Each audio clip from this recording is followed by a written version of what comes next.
Welcome, everyone, and thank you so much for joining.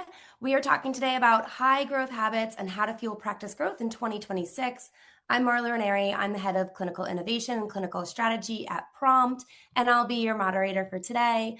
We have an incredible group of panelists with us, actually some goats in the industry. So really excited to have them here. And we're going to be unpacking behaviors, habits, and systems behind high growth rehab clinics. We really are doing this because we did a great survey recently. We looked at 600 practices across the US. They were all sizes, all growth stages with all different EMRs. And it was an industry-wide survey. It was not just Prompt clinics, all types of clinics. And we asked some key questions because we know everybody is facing the same reimbursement problems, staffing issues, operational friction. Yet there are some clinics that are growing really well, 10%, 20%, even 30% year-over-year growth. So we really wanted to know, what are they doing differently? What is it that high growth clinics are doing operationally? What are they doing strategically? And what are the gaps between those that are growing at that level, super high growth, and also ones that are maybe stagnant or starting to decline? And when we defined what growth was in the survey, we had low growth as less than 10% or declining or flat.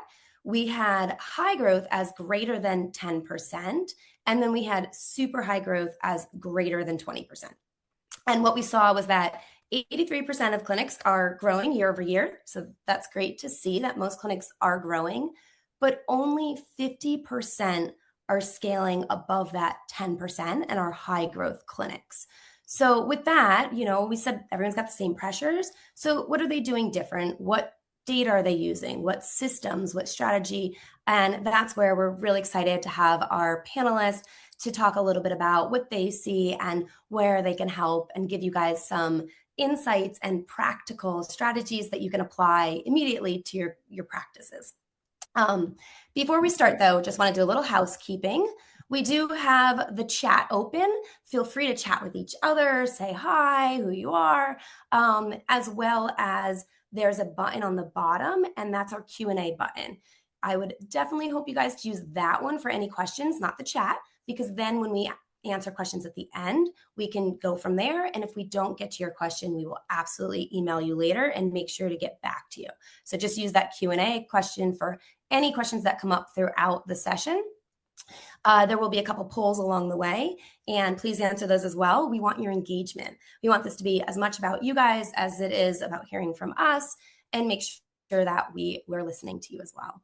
So first poll, just a quick pulse check. You're going to see a pop-up, and it's going to say, which best describes your clinic today? Are you struggling to grow? Are you stable but plateaued, growing slowly? Or are you in that high growth scaling mode where you keep growing as well? All right, everyone take a second to answer that. Perfect. And now I will introduce our panelists. So as I said, we've really got a great group here for you.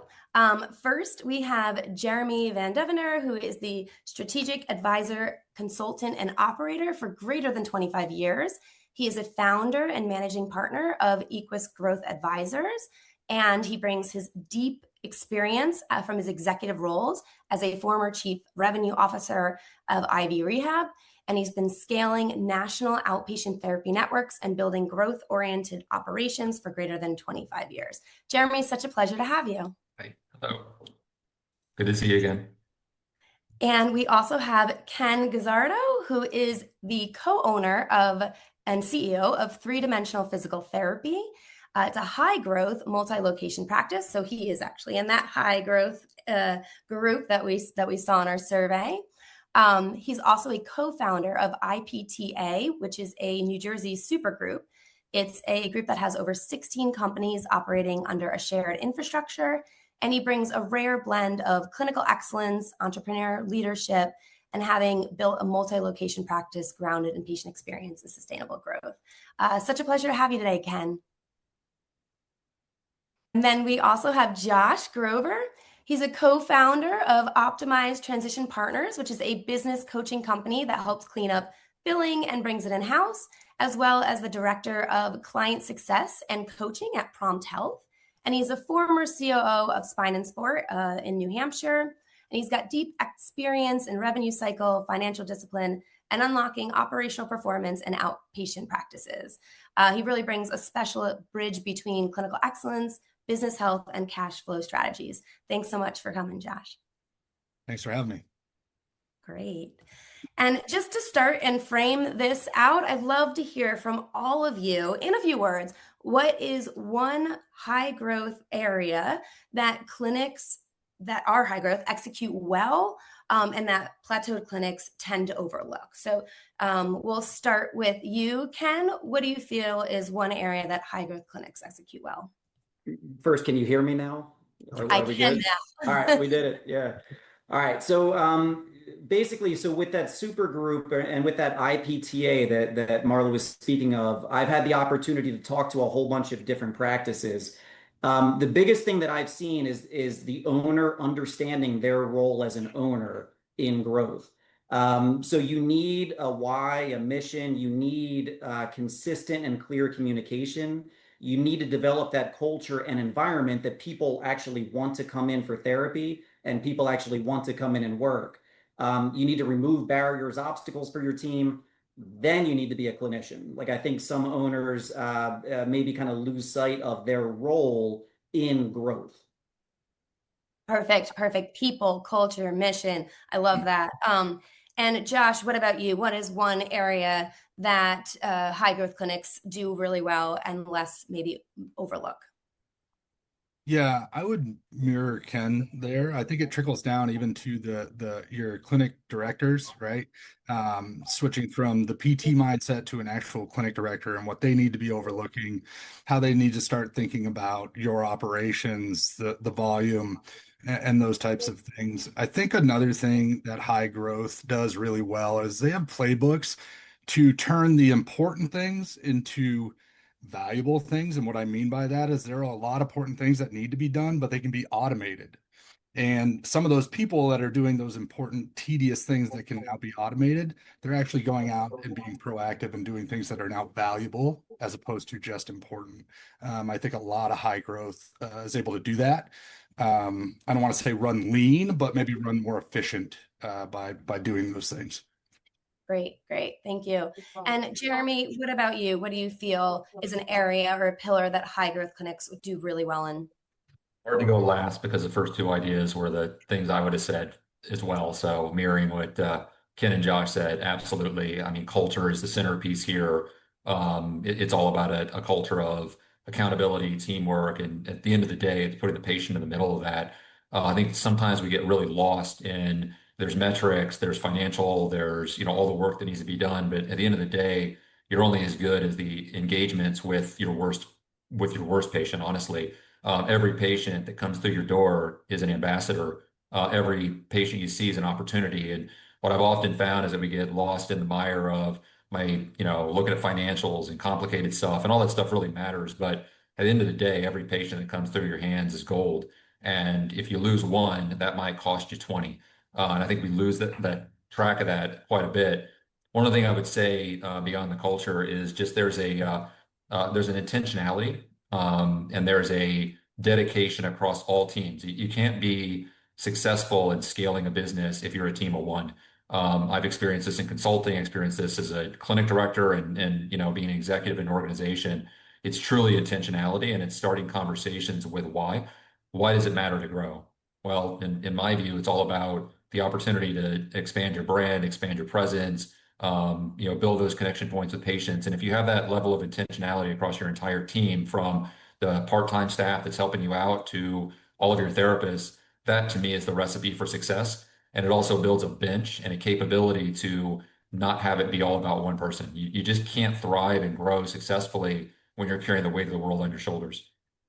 Perfect. And I really hearing from the three of you, it aligns with what we saw in our survey.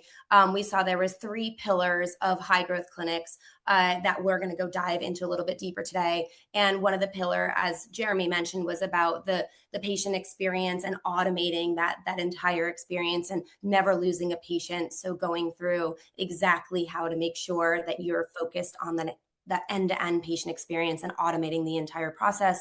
Another pillar was about people and culture and understanding burnout and retention. And the third pillar was actually about revenue cycle management and cash flow and automating that process. So we're going to dive into that a little bit today, starting with that patient journey. Some key data that we saw was 96% of high growth clinics actually used automated reminders. And that wasn't just patient reminders, it was online scheduling, all of the above. And so intake, scheduling, waitlist, billing accuracy, there was about 1.5x more likely to use digital waitlists in high growth clinics. 90% of super growth clinics track capacity and productivity. 2/3 use AI for documentation. And we saw high growth clinics were actually 2 times more likely to use AI for admin workflows. And that sounds pretty similar to what you guys said in terms of automating, removing some of the processes. So Jeremy, I'd love to ask you, where do you think clinics fall short in that patient journey, and how costly are cancellations and no-show to growth? Yeah, I could probably give an hour talk on this. It's so important to me that we actually brought someone who's a leader on this front into our onto our team at Equus, Jerry Durham, who lives his life, breathes his life around the patient experience, the patient journey. And I had met with him, a year ago, and I was just astounded by the simplicity of that, but also the impact. And it's not just physical therapy. This is across all healthcare services. I think it's a matter of just challenge when you're balancing reimbursement and cost and flow and all of this. And fortunately today, automation creates a great opportunity to do this much more efficiently than in my generation when you had to write the stuff on cards and notes. But to me, at the end of the day, I always come back to the fact that a cancellation and no-show, at least when I was treating patients, I took it as a personal affront. I challenged myself every time I had simply a cancellation or no-show. What did I do wrong? I failed the patient. Probably a little bit overly hard on myself there, but the reality is that I think every single patient that comes through your door, they're looking for something, and it's that connectivity to the therapist. It's that it goes beyond just the intervention you provide. It's listening, it's learning, it's understanding them, it's putting an arm around them, and it's really being a human to human connection that goes far beyond the clinical intervention. And Marla, we worked together and known each other forever, and you taught me the term therapeutic alliance, and it's something that's been embedded in my mind. And we also had an opportunity to do some really cool research on this and to find what are the drivers of patients falling off the calendar or off the schedule. And what we actually found in our research together was largely it's driven by the type of intervention they or receive and the coaching they get on visit one. And a lot of times therapists they'll do what I think is an overly complex and complicated evaluation, and they lose track of the fact that patients are coming through their door, generally speaking, to feel better that day, that moment. There's other professions who do a wonderful job of this, and they're saying, chiros are an example. They do a great job of, you came in here for back pain, I'm going to treat that and make you feel better, and then we'll work more progressively down the line to get you better, but I want to make you feel better. And we can't lose track of how important it is on that first, second, third visit with a patient to build their trust, make them feel better, put our hands on them, and show them the way and coach them. Because what we found is that the fall off of patients occurs generally in visit 1 through 3 or visit 6+. Visit 1 through 3 is that initial connection point. You just didn't make it work for them and they found something else. Visit 6+ generally is we as therapists ran out of either steam or creativity or aren't evolving our treatment plans to meet where they need to be, and they simply just sort of float away. Both of them are massive failures, both to ourselves and our clinics, but even more importantly, the overall profession. What's the cost of a patient no-show? To me, I don't know if you can calculate that. I mean, you could simply say a case is worth $1,000 and say I lost $1,000, but I don't think that's it. I think that in a universe where only 10% of patients who need our services actually make it through our doors, this is an opportunity to build the brand and to build the identity of physical therapy for the overall patient community. So when a patient no-shows and checks out of our care plan, I think that that's probably a 20-fold loss, because generally speaking, people tell the story of things that weren't good much more than they tell the story of things that were good. People always will tell you, I got sick at this restaurant or the food was terrible. They're not as inclined to say, oh my God, it was the best food I ever had. That's sort of an expectation. And we need to make the expectation to be exceptional, great care every single time and not let patients fall off. So I think that you magnitude this, it's an enormous impact that is really in our hands. And we can control this just by that therapeutic alliance, that addressing the patient need immediately, wrapping our arms around them and building goals with them that they totally understand or are on board with. Yeah, absolutely. And like you said, it's invaluable. It's not that $1,000. It's well beyond that because they're talking to others. So with that, Ken, I know your clinic does a really good job about using technology to automate that process of the patient journey and experience. So love to hear, what changes did you make that had the biggest impact on the cancellation and scheduling and making sure that patients didn't fall off? Yeah, for sure. So, there's the easy stuff, right? So automating on the front end at that initial experience where somebody can come in, they can schedule online, they can go through that process. Automating on the authorization and verification process, utilizing the clearinghouses, using like P-Verify, switching over to Prompt, shameless plug there. So just some of the automation that Prompt enables just at that initial experience.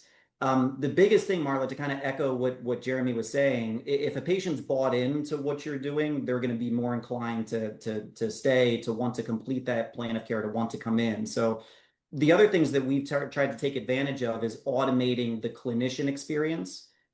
Because the more we can help them with either AI scribes, the more we can help them with AI documentation to remove the minutia, remove the little parts, the more they can spend more time building that connection with the patient, making sure the patient kind of understands how important they are to that therapist.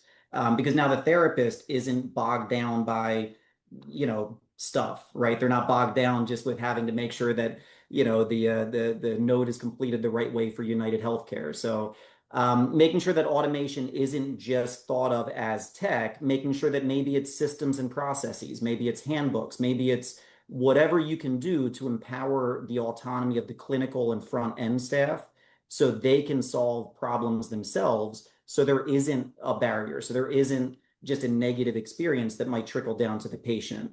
And then on the back end, trying to make sure that, that last point of contact with the patient, if there's a patient statement or a balance, making sure that is handled as efficiently, as quickly, and accurately as possible. And then also drip campaigns, also trying to make sure that patients, once they're a part of our family, once they're a part of our culture, that they know they're not just forgotten about. It's not just you're discharged, go on, do your thing. So we also automate with our clinicians. We want them to follow up with the patient, just to do a check-in visit, not to bring them back in, not to kind of, hey, get back in for PT, but really, hey, here's who you discharged a couple of months ago. Why don't you reach out in a phone call? Why don't you reach out in an email? Just check in, ask how their dog is, how their grandkid is, some kind of connection that you recall from your visits. Because again, those are the people, like Jeremy was saying, they're going to tell people the food there was wonderful. They're going to tell people that care was exceptional. That's where you got to go for therapy. Yeah. And honestly, like you said, it's not just automating the patient, but it's the provider experience and making it so easy for that patient to click a button and get in, to be able to see how many visits they have on their plan of care compliance, and also to be on a wait list. So if something opens up, they can get right in. And then your clinicians actually have that full experience as well, so they can focus on the patient. That's fantastic. And Josh, would love to ask you a little bit, because we saw in the survey that high growth clinics had all connected systems versus bolted on. A lot of times you try to get this product, that product, and another product. But what happens when all these bolt on and disconnected tools, what tends to break first, or what happens when systems aren't integrated in order to try to scale and be a high growth clinic? Yeah, I think a lot of the times it creates, operational blind spots. It's not very efficient at all. Data accuracy is a big one. You could have double entries or mismatched records. And again, that goes back to what I first said, is like, now you're paying somebody to go track down the correct data or clean the data up. And then, if the patient is getting mixed messages from these systems, that's not a great experience either, right? So there goes revenue out the door, because you're paying someone to do something that they shouldn't have to do. It's important to do so that those patients don't get mixed messages, right? That they're proactive about that, but it's not bringing really any value there. So, you know, it creates workarounds. You have to do a lot of workarounds as well. Again, not being very efficient at all. And just when you're fully integrated, it's not only about convenience, it's about the control you have, the predictability you have, and the accuracy you have. And the more accurate everything is going out to your patients, the more you're getting that message you want to send, right? Which ties back to Jeremy and Ken and that whole patient experience, creating less of those drop-offs, less of those no-shows, less of a message maybe you don't want to be sending when everything's integrated like that. Yeah, yeah. And I would say, automation is so great, but it only creates leverage when systems are connected. And when you want to be that high growth group, you don't want people logging into multiple million different processes and having different operational procedures. Really, everything flowing seamlessly is really important. That's exactly right. If the clinicians are after bouncing back between dashboards while they're with the patient, they're not paying attention to the patient as much, right? There's not that connection there. So things like AI, for instance, if it's integrated right into your system, you're then just looking at the patient, talking with the patient, having that take all the important things that are needed from that visit, right? So. Right. Great. And now moving on to the next area, which I believe is a pillar where people think they're doing really well, but data tells a little different story. And that's really an RCM, cash flow, and profitability. So what we saw in our survey was that high growth clinics are 1.4x more likely to automate billing and scheduling. They're 50% of them use reminders and plan of care tracking to reduce drop-offs. Denial rates vary widely, but lower denials equals automated billing and compliance. And then the automation correlates with 10% plus revenue growth. So from that end, Josh, this is really your bread and butter. So where are the biggest silent leaks in clinic cash flow today? And how do you coach clinics who want to be high growth to fix those leaks? Yeah, I think, high growth clinics, everyone I've been involved with, they really understand that everyone needs to talk. So front end, clinical it's an entire RCM process, right? And when they don't, that's where those leaks can show up. Not understanding things like your contracts and your payers to a granular level, kind of all the stuff Jeremy was saying that's you're getting very much in the weeds, right? Outside of patient care. So there's certain things like incomplete plans of care. If you're not tracking that, right?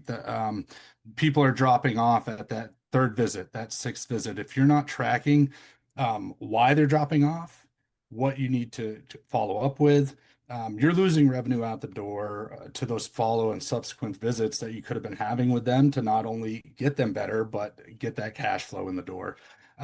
Delayed or inconsistent collections due to denials and rejections that you may not know about, right? So if you don't have visibility into some of those things and there's no transparency around those denials, you don't know why they're happening.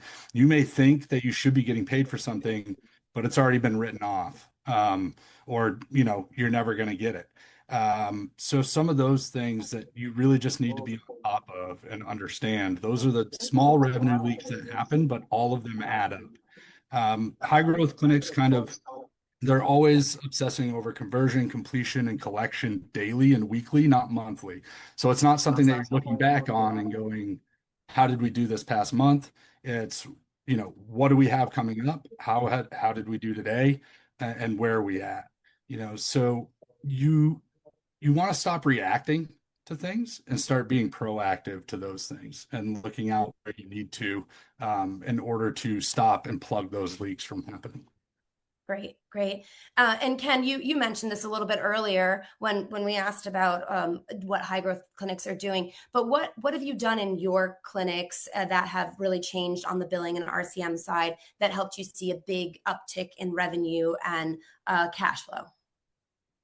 So we educate, we're very transparent and honest with our team. So we talk to them about code reimbursement. We talk to them about code selection. We talk to them about, if it's a gray area, hey, this pays better than this.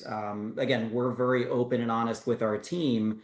We don't encourage them or we don't demand that they do everything. We still allow our team to make whatever decision they need to make, but we make sure that we have those open and honest communications with our therapists. and just the impact that their choices on the billing screen can have down the road. The biggest thing that we have, again, and we're super lucky with this. So we have a director of operations named Janine and a billing manager named Tammy, and they are freaking incredible. So those two people, they care just the same way like my partner and I care. You know, Tammy tries to bloodhound down every penny and just make sure that these insurances are doing what they should do, right? We kind of empowered or created a culture where the billing and RCM team is able to leverage, you know, prompt and some of the auto payments and some of the workflows that it has. But they know that they're not just trying to collect money for this, you know, multi-billion-dollar company. They know they're trying to help us as part of the team win against the insurance companies, you know, and try to get us what we're owed by the insurances. So again, focusing on kind of the clinicians and the parts that they can control, automating as much of that busy work and minutia work as possible, and then getting a team that really cares about it, you know, that's been a game changer for us. Yeah, and using some of the technology that actually pops up and lets you know what code should be used for that exercise, whether it's Therex or Theractivity, sometimes helps give that reminder. You know, I know Sidekick is doing that now, so it's giving it right in there, so you can help them know there is a better code for that, and they can choose to use it or not. Jeremy, what about, love to know a little bit the difference between being profitable on paper and having predictable, scalable cash flow, and your thoughts and feelings on what high growth clinics are doing in that area. Yeah, thanks.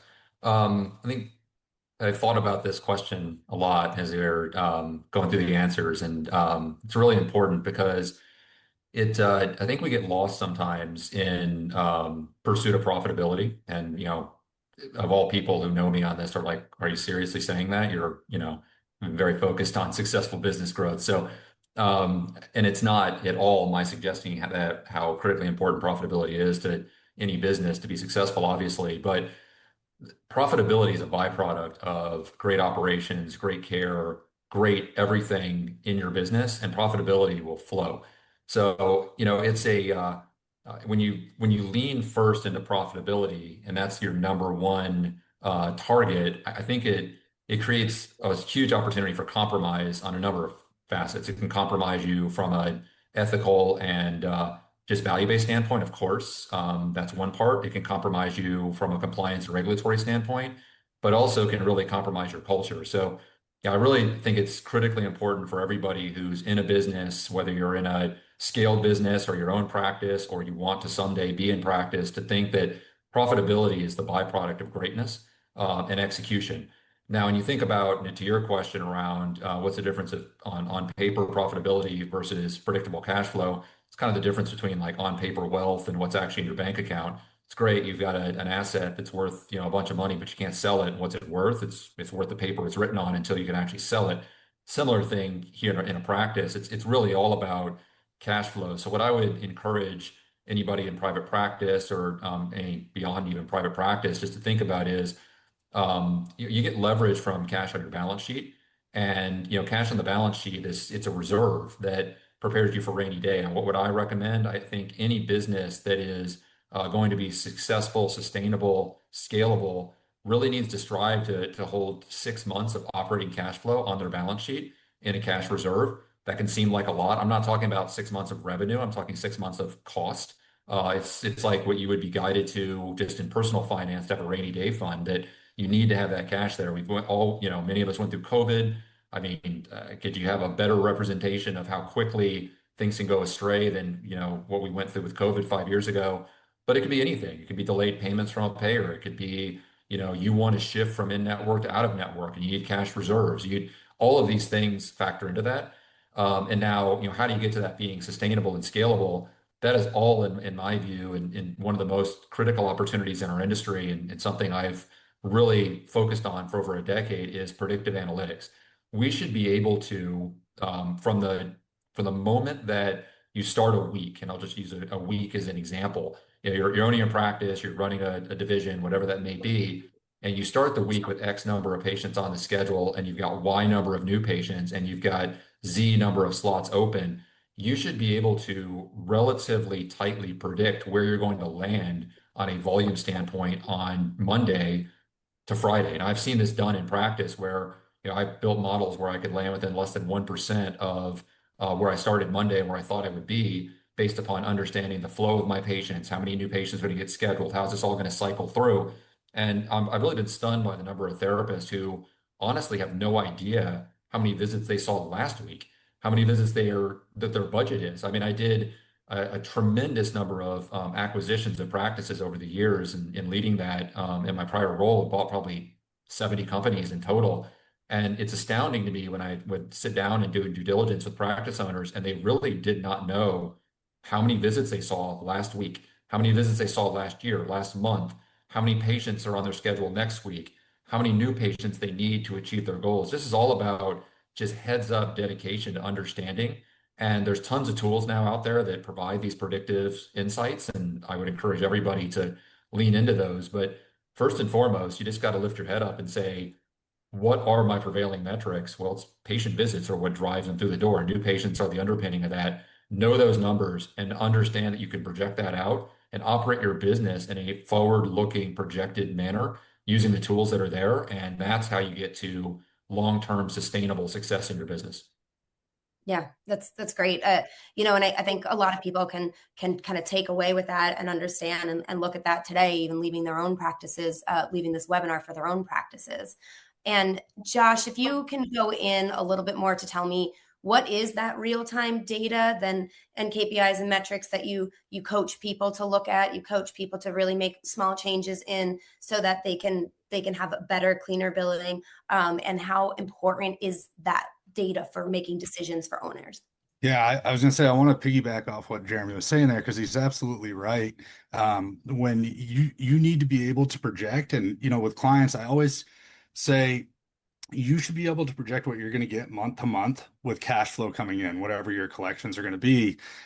It starts with controlling the variables within what creates that, right? So one is volume, but I also say this a lot is I don't care what volume you see, I care what volume you get paid for. Because if you're seeing 1,000 patients in a week and you're only getting paid for 500, you just put your clinic through the admin burden of 1,000 patients while you're getting reimbursed for 500, right? And that's not a winning equation at all. So your denial rate, you should know that if it's over 5%, you should certainly start looking into things and what your highest denial rates are, what operational workflows are causing those denials, where are they coming from? I mean, 2/3 of denials within the industry come from upfront. So right from the get-go, we're starting to fail, right? So, and those are really easy ones, actually, believe it or not. I mean, one of them that's super easy to control is just adding a middle initial because that's what's on the patient's card, but they don't add it to go onto the HICVA, right? Like that's something super simple.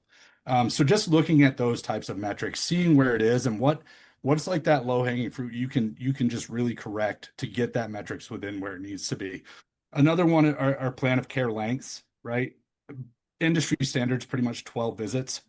So being able to see that on your dashboard or on your EMR or something that collects that data for you, trying to get it there and then being open, like Ken said, with your clinicians, with your front desk people.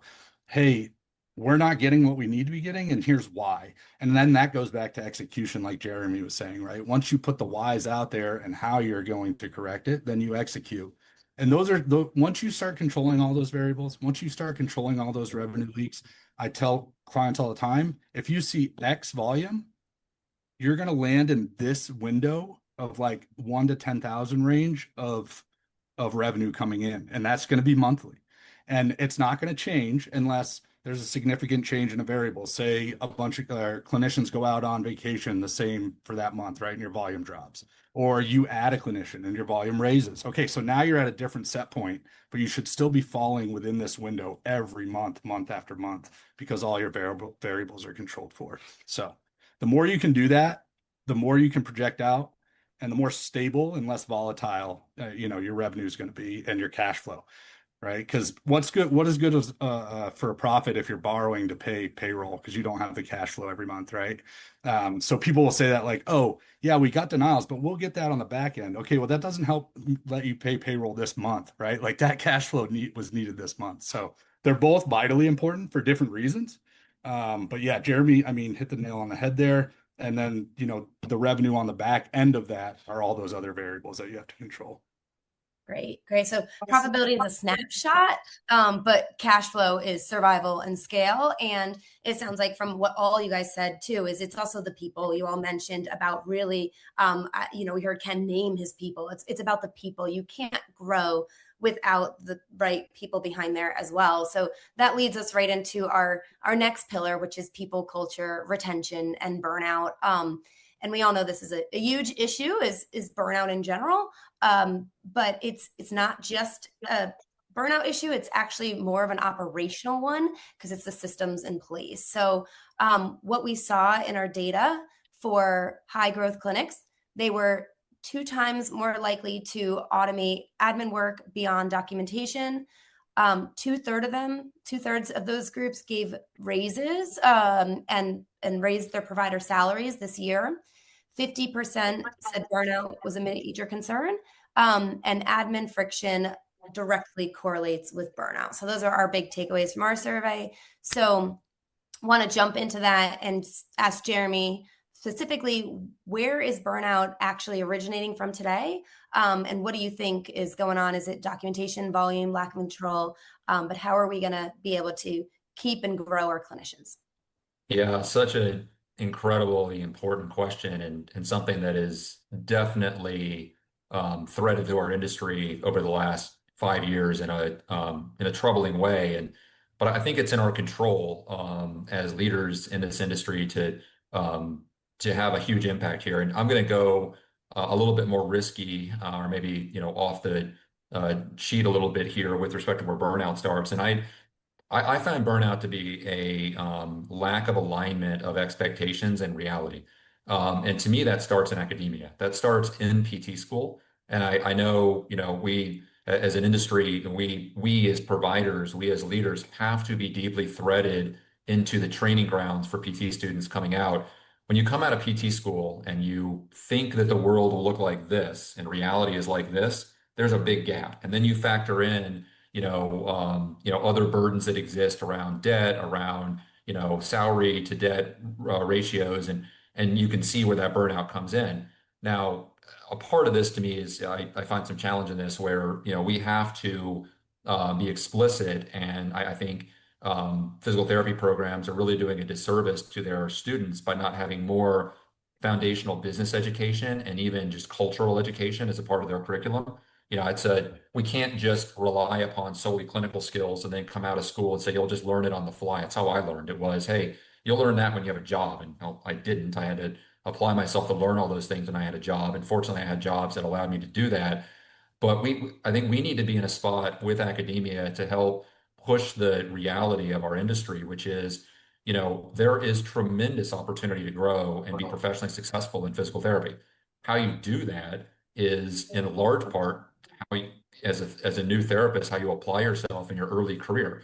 And, I don't think burnout is driven by volume per se. I don't think burnout is driven by, even in some cases, lack of tools. I think it's lack of visibility to a purpose and a future. And the way to address burnout, in my view, is to wrap your arms around your emerging therapist, your younger therapist, and show them a pathway. Be a mentor. Explore how physical therapists can be so impactful across the entire healthcare ecosystem. This is not just a job where you come out, you treat patients for 10 years, and that's going to be necessarily the fulfilling pathway for everybody. There will be some for whom that is a wonderfully fulfilling pathway. I personally loved treating patients, but I found a direction in my career that required me to do more to have my biggest impact. And I had the opportunity to spread my wings and do things that I never really would have imagined I'd done.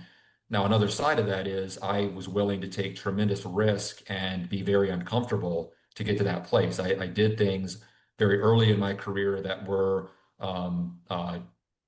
hour-wise commitments that I still look back and I'm baffled that I did 70, 80-hour weeks when I was, 25 years old. And, that built the foundation. And I traveled tremendously. I sacrificed in ways that, really were foundational to get to this place. But I did that because I saw a purpose and I saw where I wanted to go.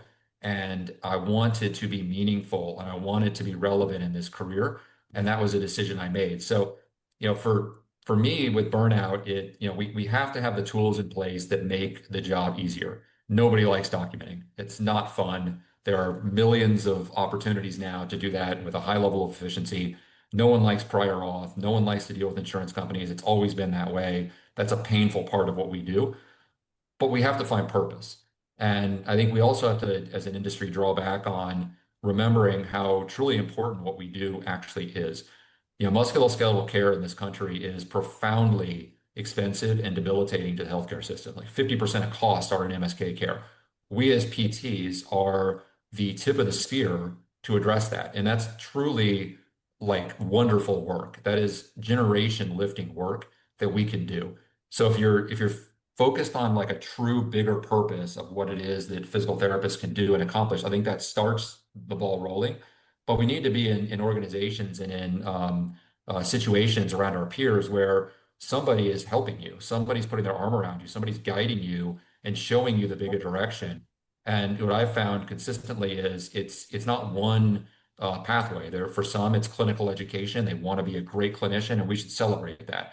We should not we should not force clinicians to leave clinical care in order to elevate themselves professionally. We need to have pathways for them that they can excel in their craft and be rewarded for that. On the other end of that, we also need to be investing in people who want upside growth outside of being a clinician. They want to be a leader. They want to be an executive. They want to open their own practice. They want to do a service line. We've got to pour into that. And I think it starts with mentorship, it's collaboration, it's support, and it's an understanding that, you've got to build a view of the future that's exciting and fun. We are inspired by where we look towards. I'm going to end this with a drawback. So for everyone, I went to Indiana University, and I am a happy person this week because our football team is now awesome. And I got to celebrate that as an alum and to see this process. But remembering that we were the worst football program in the history of college football a month ago, and now we're not. And the reason why I draw upon that is that Kurt Signetti, who I think will become down as an iconic coach, and someone everybody can look towards, he set a vision. He set a vision of purpose to this program when he came in and said, we're going to win. We're going to win with intentionality, with culture, with people, and we're going to do it the right way. And from the moment he got there, he did that. I think for us, like that's how you drive, that's how you prevent burnout. Purpose, alignment, focus, pathway, bring people around something they can celebrate and feel great about, and that's how you win. And I just wanted to give an IU reference because, it's IU week. Yeah. Yeah. I mean, you nailed it, Jeremy. I mean, it really is organizational. It's starting from the top. It's really being connected, clear, and communication with your mission, your values. And Ken, I know this is something you're passionate about as well. So love to hear how you've done that and how you've really looked at the culture in your clinic, and how high growth groups are doing that to be able to retain and grow new clinicians into their ecosystems. Yeah, so pretty sure Jeremy must have been in all of our management meetings with 3D because that's it, right? That's all there is to it. So the biggest thing that I think is having empathy towards, especially the new grads coming out, because I 100% agree. I think they're set up for maybe not the most success with the collegiate experience, right? Whether it's debt, whether it's expectation, whatever it is. So I've seen some practice owners who, like an old person in a rocking chair shaking their fist, like, well, I did it for half as much and double the work, so you should too. And I think times are just different now, right? I think we need to have empathy with these new clinicians coming out that the world is different. So again, what Jeremy said, putting your arm around them, like, again, as if you want to be a high growth clinic, you need people, right? You need patients to come in and you need staff and therapists to be able to treat these patients because as owners, we can't do it all ourselves. So mentorship is a huge component of that I think the new grads coming out and especially like clinicians, they want to know that as owners, we have their back. That even if we are an in-network insurance practice and this clinic down the street is out of network and their compensation structure is different, ultimately they need to know that here's our purpose, here's our why. I'm a big Simon Sinek guy, so making sure that culture and that why is very clear so the person's able to sign on with that. Make sure mentorship is gospel. So our clinicians, they treat 38 and a half hours a week instead of 40. So we block an hour and a half each week for either one-on-one mentoring or within the clinic with a group, because we believe that is like first and foremost. And, mentoring isn't just how to stretch out a shoulder. Mentoring is also trying to learn the person's goals, the person's mission, their why. And as a clinic, as a business, can we help them achieve their goals? So again, the thing that we've developed at 3D or about to develop is that clinical pathway, right? So we have 16 locations in Jersey, PA, and soon to be Delaware. Every one of our offices has a clinician who's an owner of that office. So we offer partnership as kind of that pathway, but partnership's not for everybody, right? So making sure that if you're offering those pathways and those opportunities, that you're not necessarily saying being a clinician's better than an owner, or being an owner is better than a clinic director, or a clinic director better than somebody who wants to roll out like a golf performance wing of a business. So, making sure that you're able to individualize those pathways as much as possible, because I think ultimately preventing burnout is tough, right? Like everybody's different, everybody's unique, but the more intentional we can be with outlining the mission that we're on, sticking with that consistent messaging, people are going to sign up for that and want to be a part of this, as long as we're able to keep living up to that and working hard for them. Yeah, that's a great, I mean, all extremely helpful points in terms of what you're doing and implementing. And it's hard to think of, well, I have to spend on that. Jeremy, I remember that being a big conversation when we were in our working together, is how much do you spend on that? And what is the takeaway from it? And it's always a balance, but really it's almost like clinicians first, patients second, right? Like you got to spend that. And would love to know, Jeremy, what you think that spend is towards it that will give you the ROI back. It's such an important thing, and it's a spot there's a part of this, it's money, of course. I think clinical education is so important, and it can't be passive clinical education. Here's a MedBridge subscription, nothing against a vendor, nothing like that. I just said it can't be that passive. You do this on your own, and we never talk about it.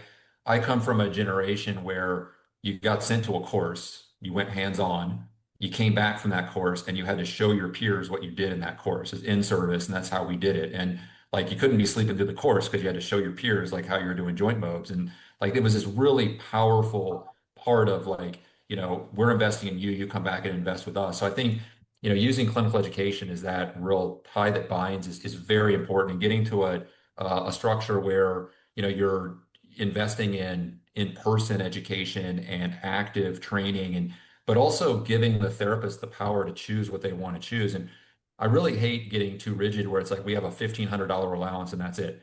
Like there might be someone on your team who is an absolute rock star who's going to go out there and conquer the world in overhead throwing, and you want to give them more, give them more. Share, like, don't make this like a flat plane. It's a line item on my P&L and I can only spend $1,500. That's how you lose people.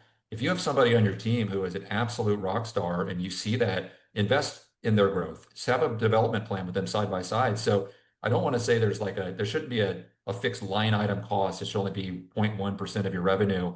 I think it's got to be something that we all lean into and we invest heavily in. And it doesn't just stop with clinical education. I mean, this is also business and leadership education. One of the things that have been, honestly, for me, most powerfully impactful in my career development was not clinical education. I did all that stuff. I went to dozens and dozens of courses. What really struck me was I got leadership education, coaching, real executive coaching when I was early in my executive career. I was a physical therapist who got to where I was because of hard work and motivation and, some ability and hopefully some intellect. But what allowed me to stay and allowed me to be successful as an executive was not like my sheer brute force. It was understanding how to channel that and having coaching and like real executive development. We need to provide that same sort of service to our therapists. It's that this isn't about being an executive. This is about being a leader. It's about being present. It's about, evolving to a point. And that all comes down to not having scripted, structured sort of, this is what we do, paint the wall black. It is, I want to know your goals and your desires, and we're going to create a plan for you. And we're going to go on this journey together. And if you do that, turnover becomes an afterthought. I mean, we went through this, at scale, and, getting turnover sub 15%, sub 20% at scale across thousands of therapists. You do that by investing in pathways and then having leadership at the ground level pulling them into that pathway. You should be a resident because you should go into this educational development opportunity because I believe in you, I see you. And if you do that, I don't think it's about dollars and cents. It's about absolute intentionality that you're going to lead with your wallet as an owner and an executive and make sure your people can follow because you're giving them the resources to be successful. Yeah. And we just had Josh, you can relate to this. Yesterday, we just had Jason Cullen come in as a guest speaker to our company and talk about the high performing team effect. And it's exactly what you all just said. It's based on clarity of exactly what they're expected, the mission, what is, oh, someone hearing some feedback. We have clarity. I think we opened up the chat, Marla. What? Go ahead. I think it got opened up. Maybe there's some background feed, but you're good now. Got it. Connection, how connected you are to the vision, to everybody in the company, and then communication. How well is communication working? And Josh, I know if you want to talk on that a little bit, I thought that was really impactful yesterday. Yeah, well, it certainly was. The clarity, communication, all of that is vitally important throughout your and the mission and where you guys are going. I think I do want to touch on one thing though to end this is automation and just what it can do for you and how you can utilize it in high growth, because these high growth teams, what you definitely do need is good margins in order to grow. And there's only really two ways to do that. One is raise the roof of that, right? As that's reimbursement and what you're getting in. And we discussed some of those things. That's by controlling the variables, right? I just discussed that last time. Optimization of coding, as Ken said earlier, it's all coming full circle now. But you can only raise it so high. That roof only goes so high in so many localities, right? Especially when you're dealing with insurances. Now, if you go cash-based, you can do other things with that. But the other way to get that margin is lowering the floor. Okay. And by that, I mean automating things that you would otherwise need another person for. Every time you add a revenue producing employee, such as a therapist, you don't then also want to be adding an admin, which is a non-revenue producing employee alongside them to support that. That's going to cost per visit, per clinician, a heck of a lot more, right? So when we add automation tools in, it takes away the need for doing something like that. You can have a better ratio, better margins. And not only does that, it also allows you to start centralizing and specializing with less people, such as auths, RCM, all of those things. You can centralize those things. As we know, pretty much if you started de novo in this industry, which is a new clinic, and you're opening that up, it's usually not profitable till you have 3 clinicians in there. But you don't also want 3 admin in there. Ideally, you have 1 admin, you have 3 clinicians, you have something like a kiosk, you have automated check-ins, you have automated, things happening there that allow you to have that minimal admin, really with automation as a sidekick, supporting those clinicians doing the great care that they do. So, that's one other thing that I think a lot of high growth teams have in spades is that automation process, so that they can have the right people doing the right things instead of the redundancies and adding bloated staff to that, while maintaining the patient experience, while maintaining the clinical experience. And we use that all the time for recruitment tools, right? Like in my clinics, clinicians come in and they see Sidekick, they see how seamlessly it works. We utilize Prompt, so another shameless plug there, but it's how seamlessly it works. And that's something that we really do use as a recruitment tool to get them in the door, to help us grow. So that's just one last thing I wanted to touch on there, and how much, that can help not only in margins, but just in this experience all around, clinic side and patient side. Yeah, absolutely. And that's just going to make such a difference between being lean and being able to grow and put the money back to your clinicians versus spending it on unnecessary work. Yeah. I know we're getting close to the end, so you're going to see a quick poll pop up. If you would like more information on prompt, more information from Jeremy, Ken, or Josh, please feel free to indicate that. We do have a couple questions. I'll try to get to a few if we can. But let's see what we've got in here. A couple quick ones. Some people are asking if most of our practices are in network or not. So I think Josh, yours is a network. We're Jeremy, heavily yours. in network. We are hybrid. We do cash base, but we're heavily in network as well. Okay. And what about you, Ken? Yep, we're all in network. Mhm. Okay, great. And then we have a question asking about cancellations and no-shows being challenging in mobile practice. Asking about automated waitlist not always being easy. Any ideas or thoughts for mobile practices? Almost tough, you know. I think there's only so much you can do around the illness part. I think I saw that in the question. You're ill, what are you going to do? That's a debilitated patient that, it's not something that is necessarily a reflection on, any care given. That's just the nature of the clientele. So, with that environment comes those challenges. I do think that mobile is very much similar to brick and mortar in the sense that it's the patient alliance, it is the confirmation of the visit, it's the text after the visit, it's just the processes that you do to hyper engage the patient. And I think in a mobile environment like this, where if you lose the visit, there's nowhere else to go. You just got to be hyper attuned to that and really put the systems in place to make sure you can not authorize, but confirm these patients beforehand and stay very close to them and motivate them to get better. But it's harder. There's no question that's true. And I And would say too, then, telehealth and RTM potentially could be good utilizers of Yep. that. So you can use RTM afterwards. You might not have seen them then, but at least kind of continue to check in. Ken, were you going to say something? I was just going to say, Jen, the only other thing you could do, because in mobile, it's not like you can book two patients at once just in case. So if you know the person's a frequent canceller, you can always have them like call you day of and see if you have an opening. That's something we do in the clinic with if there are people whose stuff comes up all the time, we just have them call day of. If they don't like the wait list feature, we just have them give a call and we tell them kind of what options there are. Great. And we have a great one from Jake. Most useful automated features in prompt besides the plan of care compliance, emails, and online scheduling. Do you want to take that one, Ken?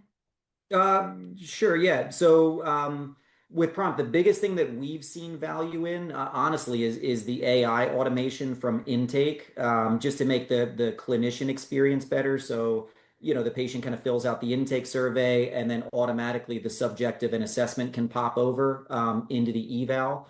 The other thing that we're using at some of the clinics and not all is Sidekick, is the like the voice to text automation, and the clinicians who use it like swear by it. So we're currently doing like A/B testing to see, is their documentation being done faster? Are they doing documentation less outside of work? Is it creating that work-life experience? And so far, like the therapists who love it, or the therapists who use it, love it. Yep. And Josh, what about the billing side? Yeah, I was just gonna say from the back side of things, the billing side of things, the back end, making it more efficient is definitely the auto poster. If you turn on the auto poster and put in the correct payer rules for that, it helps tremendously. They can focus on things like calling the payers to talk about those more ambiguous denials or whatever. And again, they can just be a lot more proactive instead of sitting there posting things that would otherwise get posted anyway, and they shouldn't even be having to look at. So I would say that's one of the biggest game changers for billing teams. Perfect. And I'm sure we can go on and list quite a few more, but we are at the end, 1 o'clock, and you guys all probably have patience. So just want to say thank you so much for coming today. Thank you to our panelists for all of your great insights. Growth is really not random. It's deliberate, systematic, and strategic. And we hope that this has helped a little bit. Please feel free to reach out to us if you need anything. We will be sending a recording of this. We will post the link to the survey in the chat, and that will go out as well. And we will be hosting many more of these. So until then, keep removing friction and improving your systems. And we look forward to all of you guys being high growth clinics in the future. Thank you so much. Thanks, Lola. Thanks. Thanks, guys.